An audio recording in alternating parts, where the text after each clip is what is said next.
بسم اللہ الرحمن الرحیم۔ وصال یار چینل کے معزز دوستو، السلام علیکم۔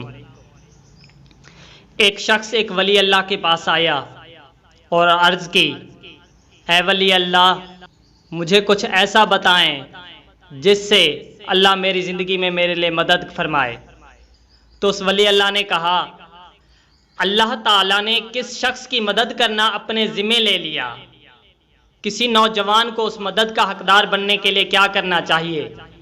حدیث شریف کا ترجمہ ہے کہ 3 شخص ایسے ہیں جن کی مدد کرنا اللہ تعالیٰ نے خود اپنے ذمے لیا ہے۔ جو شخص پاک دامنی چاہتا ہے، اللہ تعالیٰ اس کی مدد نکاح میں ضرور کرتا ہے۔ جہاں یہ خوشخبری ہے وہاں پہ وعید بھی ہے۔ جو شخص پاک دامنی کے ساتھ ساتھ فرائض ادا کرتا ہے اور دنیا کی حرص و لالچ سے دور رہتا ہے تو اللہ تعالیٰ اس کی مدد ضرور فرماتا ہے۔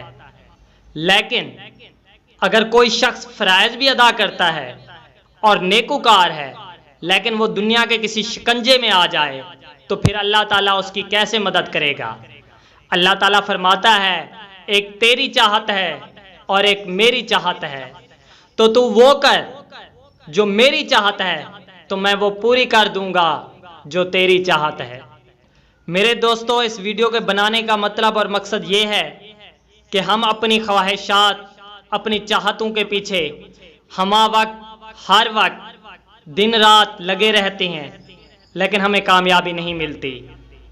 لیکن ہم اللہ کے بتائی ہوئی اس بات پہ عمل کر لیں کہ اللہ پاک جیسے فرماتا ہے کہ ایک تیری چاہت ہے اور ایک میری چاہت، اگر تو پوری کر دے میری چاہت تو میں وہ پورا کر دوں گا جو تیری چاہت ہے۔